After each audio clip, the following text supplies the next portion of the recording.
Okay. Welcome to the webinar series for small and backyard flocks on the E-Extension, the National Cooperative Extension Service. My name is Dr. Jackie Jacob, and I am the coordinator for the community of practice that helps small and backyard poultry flock owners. And as such, I organize the webinars. I maintain the Facebook page as well as the website with the articles on it. If you haven't checked it out, please do so. We've been having a series of every other week webinars related to backyard flocks. We started out with, what to think about before you start a flock, what kind of breeds to get, what kind of equipment, what kind of housing, brooding the chicks that you get. And the current one in the series is the small layer flock management. And our speaker today is Dr. Claudia Dunkley from University of Georgia. She got her bachelor's and master's from Prairie View A&M University and her PhD from Texas A&M. So she's got some Texas background there too. And she is at the University of Georgia, as you can see there, based in Tifton, where she does research related to environmental and waste management, including air quality, molting, insect control, that kind of thing. And she also teaches some of the courses as well and has quite an extensive extension program. So I'm going to go on mute and turn off my video while she's presenting. If you have a question, you can type it in the Q&A. That will alert me that there is a question. If the question is pertinent to what Claudia is talking about at that particular moment in time, I will interrupt her to get clarification for you. If the question is not related to what she's specifically talking about, I will hold it to the end. So you could always type it in the Q&A or just in the chat box if you prefer. So I'm going to go on mute and stop my video, and Claudia, it's all yours. Okay, thank you, Jackie. Well, good afternoon, everyone. I hope you're hearing me clearly. And I am going to talk about small flock management. The first thing,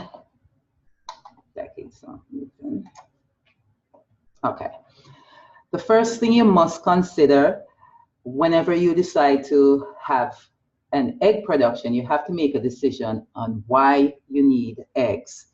Do you need more chickens? A replacement flock? If that is the case, then you will need one or more rooster, depending on the number of hens. Typically, would say a stocking density of maybe 1 rooster to 7 or 8 hens. We don't want 1 rooster to 1 hen. We'll have a lot of fighting then.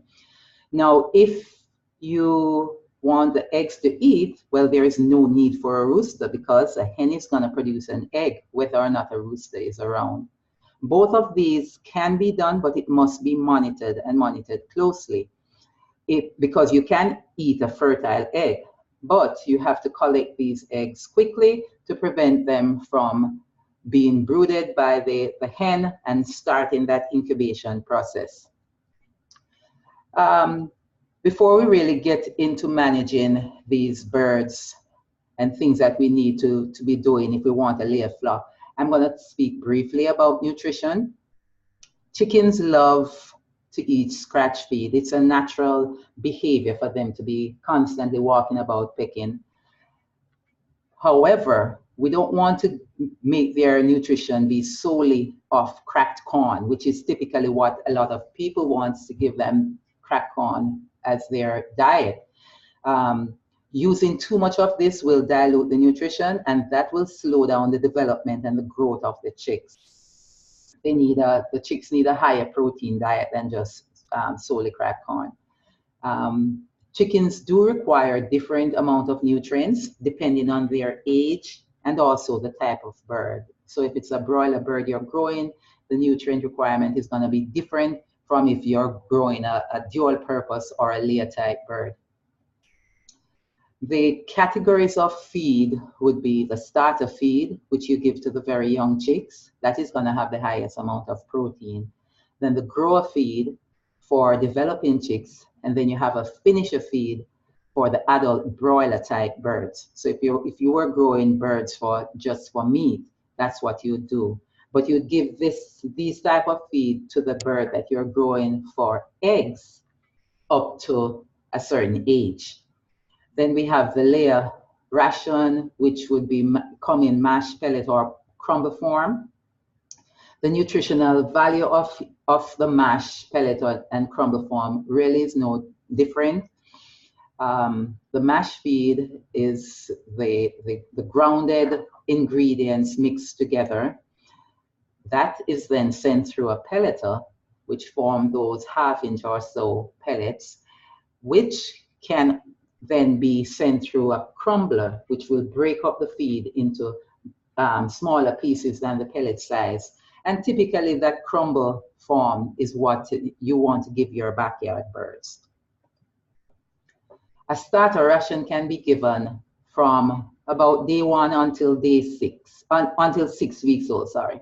Expect to feed at least 4 pounds of that starter ration per bird for that 6-week period.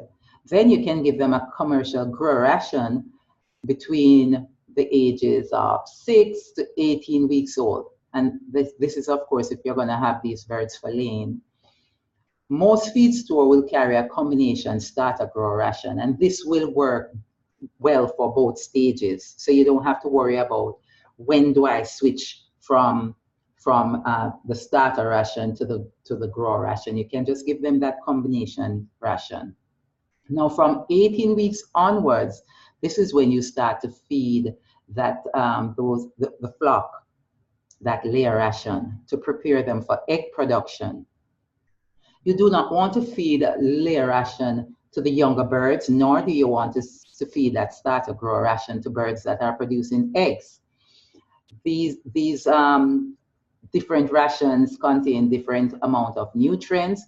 The layer ration has a higher level of energy and of calcium.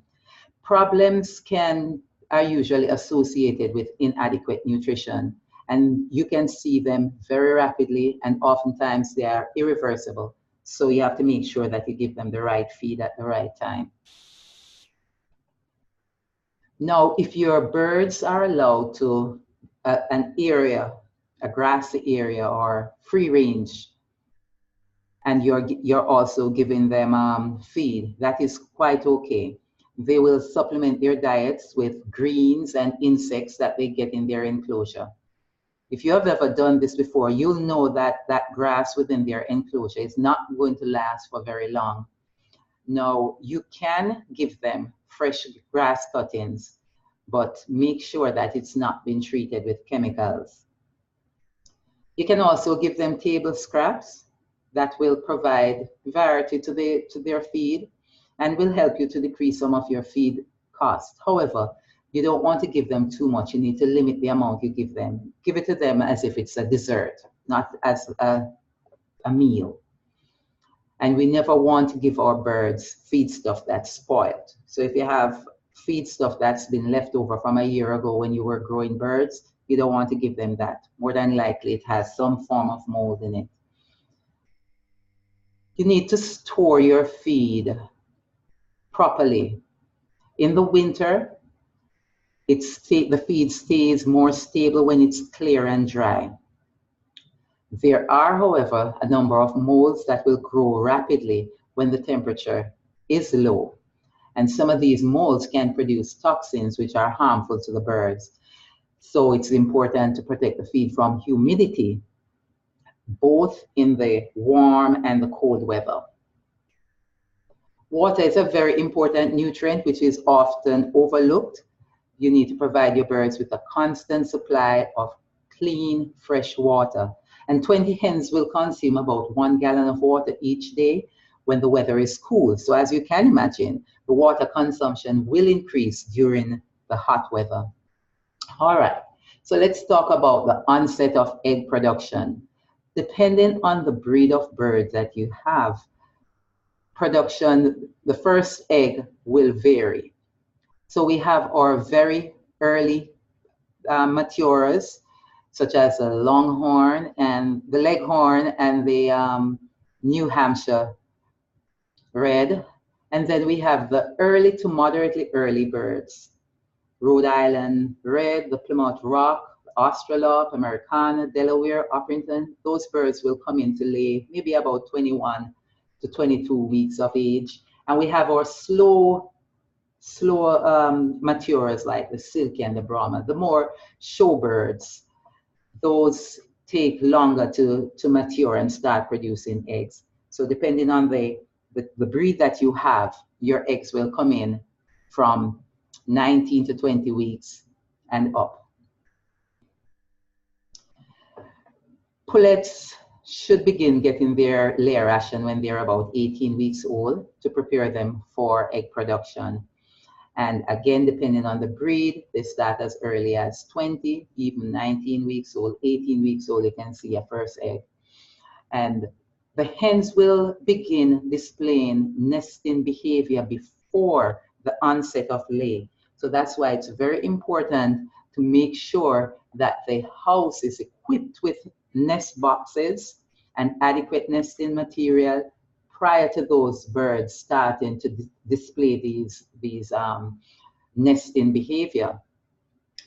You train them to use the nest boxes to avoid having them lay on the floor or in the bushes outside if you have them free ranging.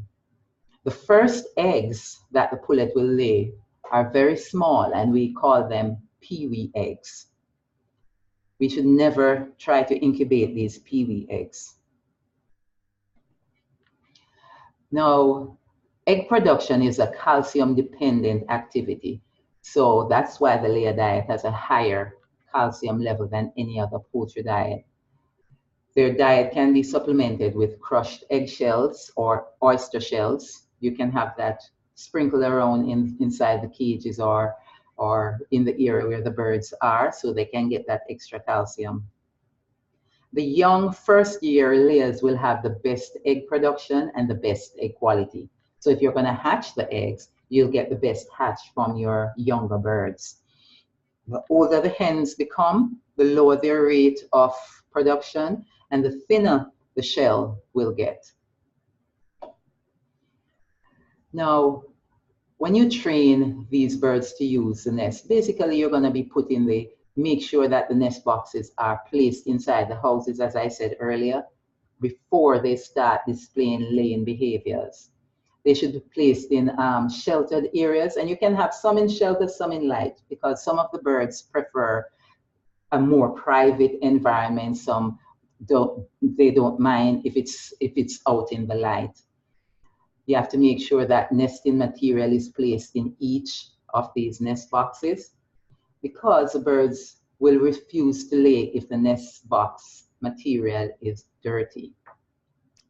You want to provide one nest for every 4 hens.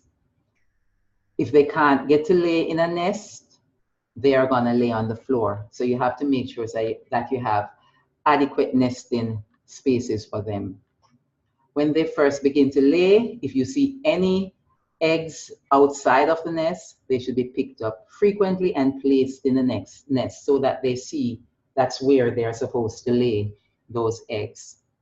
If they see a lot of eggs outside of the nest boxes, they tend to the others will start following them and lay outside of the nest boxes as well. Whether the egg will be eaten or if you're going to incubate them, they should be collected frequently. For the best hatching, you want to collect your eggs at least 4 times per day. The longer the egg stays in the nest, the more likely they'll be broken or soiled. And leaving eggs for an extended period inside will result in some pre-incubation because the hens keep going in there and sitting on the eggs. So you want to make sure that you pick up the eggs frequently if you want to hatch them yourself. If the eggs are not being hatched, the egg will start to break down if they stay in the nest too long also, and the birds start sitting on them because the birds don't know that they won't be hatching. So they'll be sitting on these eggs trying to incubate them.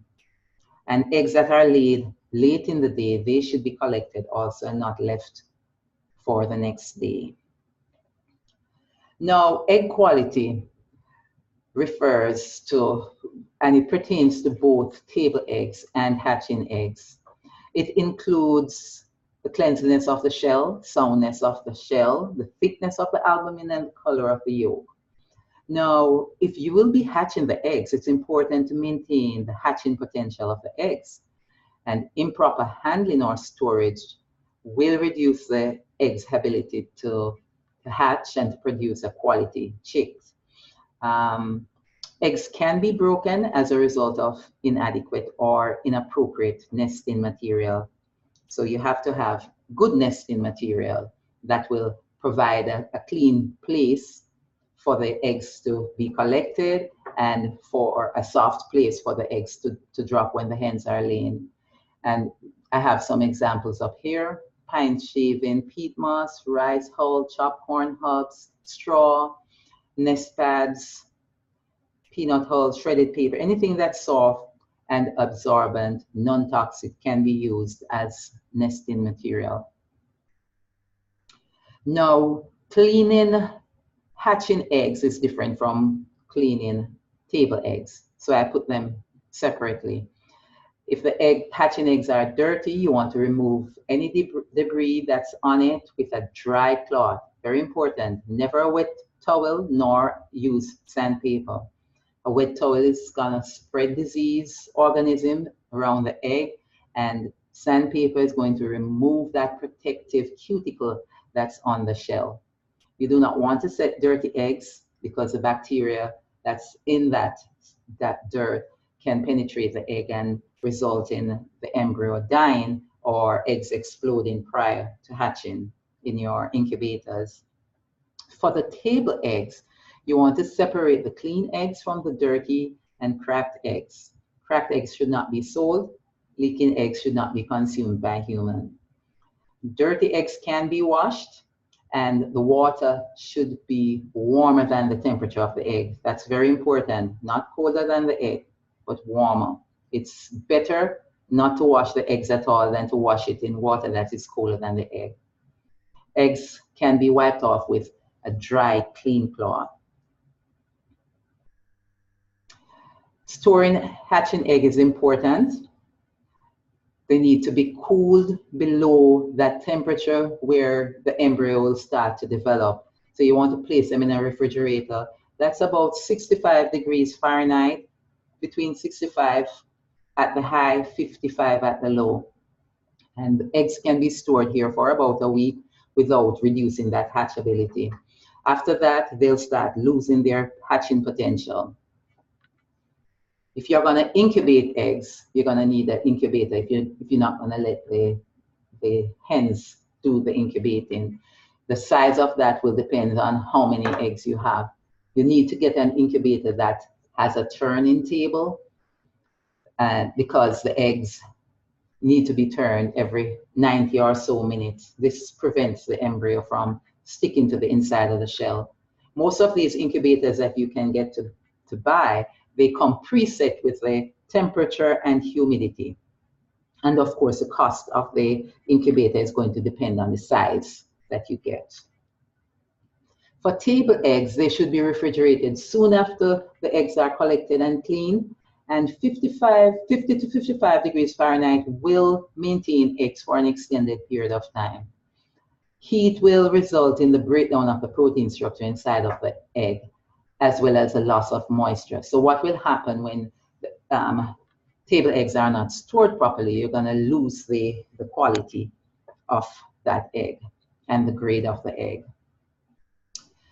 Now I'm going to talk briefly about candling. You can candle your hatching egg to determine if the fertility and also the incubation performance.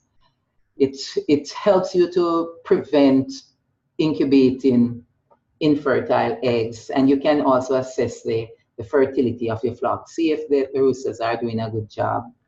And it allows you to cull eggs that are bad and free up the space inside of that incubator.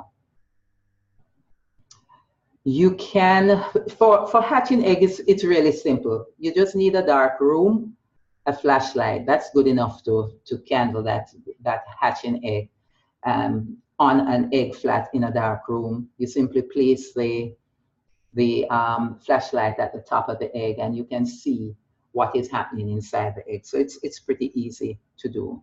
The best times to do it is between 8 to 10 days. That's when you can definitely see some development taking place.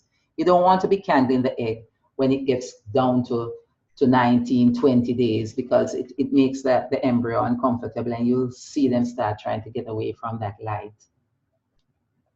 For table eggs, they are candled to determine the grades of the egg, whether they are AA, A, B, or it's inedible. The grade of that table egg indicates the freshness of the egg. And it's basically looking at some of the internal qualities of that egg. The first thing you look at is the ear cell. The AA is going to be about an 1/8 of an inch in depth. The A is going to be about an 8 to 3/16 of an inch, and a B grade is going to be about 3/16 of an inch in depth.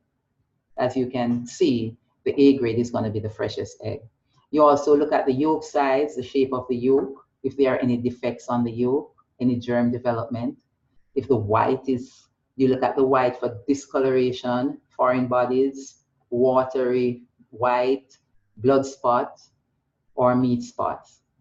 Lost eggs are inedible, and they are moldy, musty, frozen, bloody white, green white, contaminated eggs. So those are thrown out. All right, I'm going to finish up with some reasons why your hens may stop laying. And this is based on phone calls I've received over the years from different parts of the country, from small flock producers wanting to know why their hens have stopped laying. And the first one is the declining of the day length.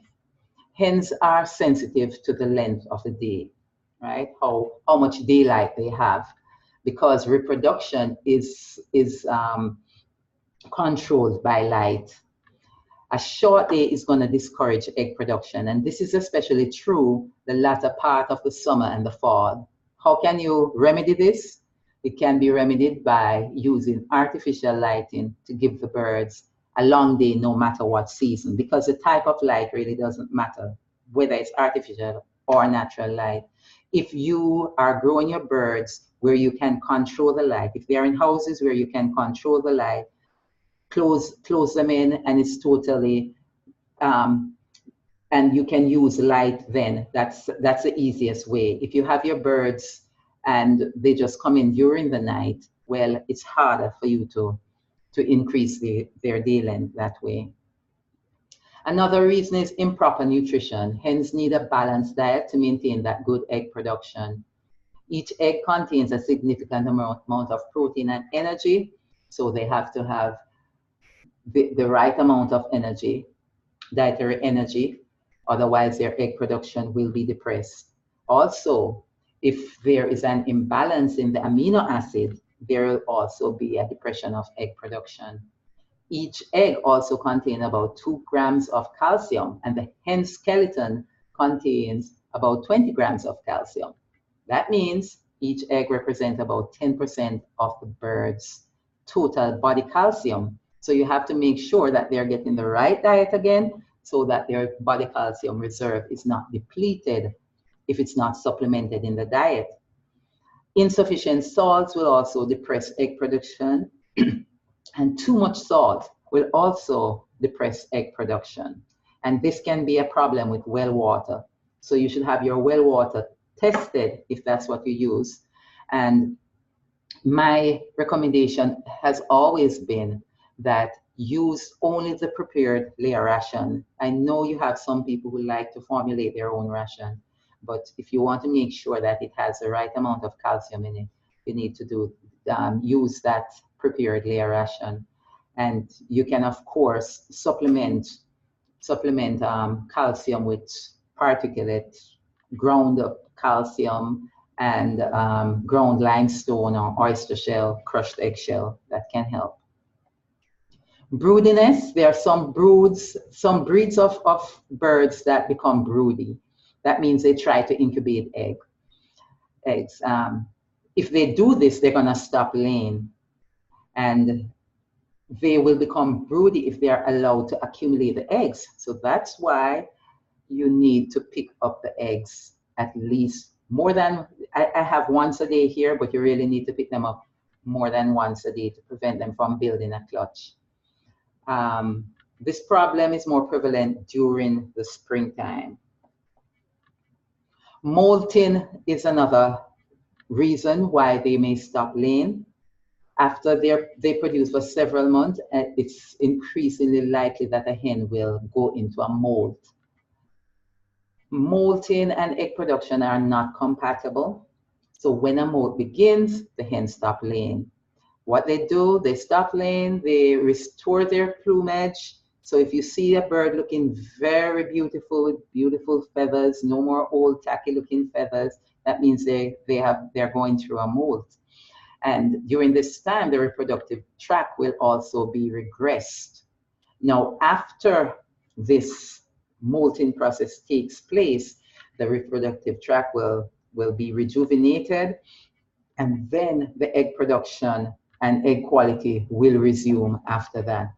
This usually coincides with the day length. So when the day gets shorter, that's when birds on a whole will naturally start to molt.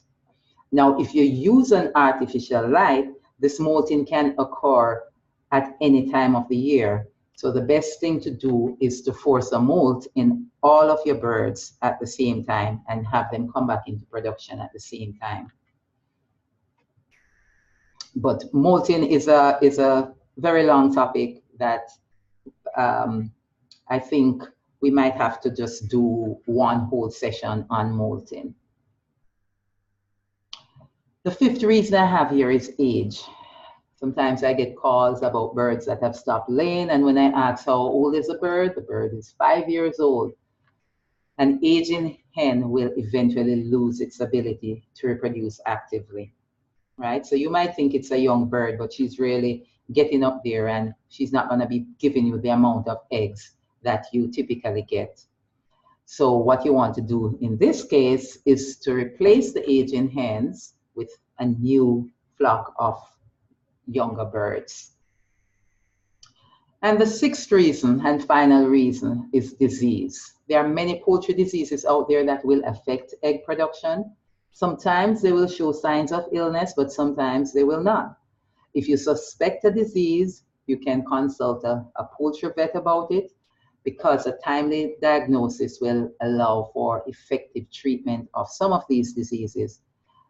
A timely diagnosis of certain virulent diseases, such as highly pathogenic avian influenza, will or may prevent losses of the entire flock, not only your flock, but within the region. And a timely diagnosis will also minimize the risk of zoonotic diseases that can transfer from the chickens to human. So owners should consult with your county agents or nearest poultry diagnostic lab within your state to submit birds for evaluation to see what kind of diseases. A lot of these diseases have similar symptoms. So that is it. Back over to you, Jackie. Yeah, I was just unmuting myself. Okay, so does anybody have any questions for Claudia? I like your suggestion of a presentation on molting. That's a good idea. We'll have to add one of those. In the chat box, I put in the website for our e-extension material. It has the articles, it has the webinars, it has the Ask an Expert question, it has a blog that I do, and then the Facebook page that has information related to small and backyard flocks. So Brenda says, thank you so much. I think we will go back and listen to the earlier webinars. This is a whole selection of webinars covering a wide variety of topics. The format we've been using since January has been, or since February, has been just these short videos. Some of our other ones were a whole hour long, but we decided to go with short ones on specific topics. So I'm not seeing any questions. Claudia, you must have just been perfect and got everybody to understand what you were talking about. So thank you guys for attending. In 2 weeks, Claudia will be back and we'll be talking about biosecurity. Make sure you come back. Make sure you come back, yes. And again, it will be posted on the Facebook page as well as the poultry.extension.org page. So thank you very much for attending. Thank you very much, Claudia. You did a very good job.